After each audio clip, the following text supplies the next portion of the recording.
The startling fact, though, is that pedestrians or cyclists made up 64% of last year's overall fatality numbers. That means nearly 2/3 of those who died in traffic accidents in this city were either walkers or bikers. I can't get used to these numbers. We at MPD can't accept them, and neither should anyone else. Fatalities, unfortunately, are not our only concern. The number of pedestrians and cyclist injuries in the district increased by 12% and 17% respectively in 2010, primarily due to the great number of walkers and bikers in general.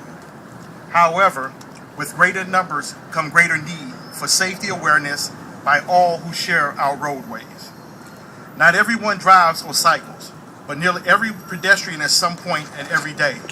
We all know that when flesh meets metal, the results can be horrific, and the aftermath can be life-threatening or at worst, life-ending.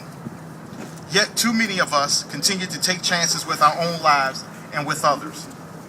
As the weather warms up and people start taking advantage of the long daylight hours, now is particularly critical time to look out for each other.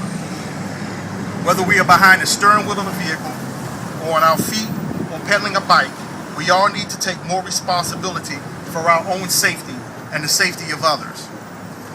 Yet, too many of us allow ourselves to get distracted while traveling from place to place, either with smartphones, music players, GPS systems, or just our own thoughts. All of these things take the attention away from what we should be doing, where we're going, and from the potential dangers around us. But for folks who fail to pay attention, I have a message. Our department and law enforcement agencies around the region will be enforcing laws to keep everyone safe on the road. Stiff penalties in Washington, D.C. means drivers who do not stop or yield to the right-of-way pedestrians and crosswalks now will face a $250 fine and 3 points on their driver's license.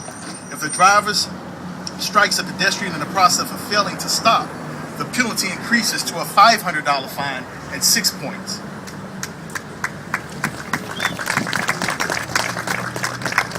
Pedestrians and cyclists are not exempt from these laws neither. On the contrary to popular belief, neither always have the right of way. We are also cracking down on jaywalkers, pedestrians who walk against the red light, and cyclists who ignore traffic laws. Plain and simple, if you fail to drive, walk, or cycle safely, you will get cited. At best, a violation would take away from the offender's wallet. At worst, it will put an end to someone's future.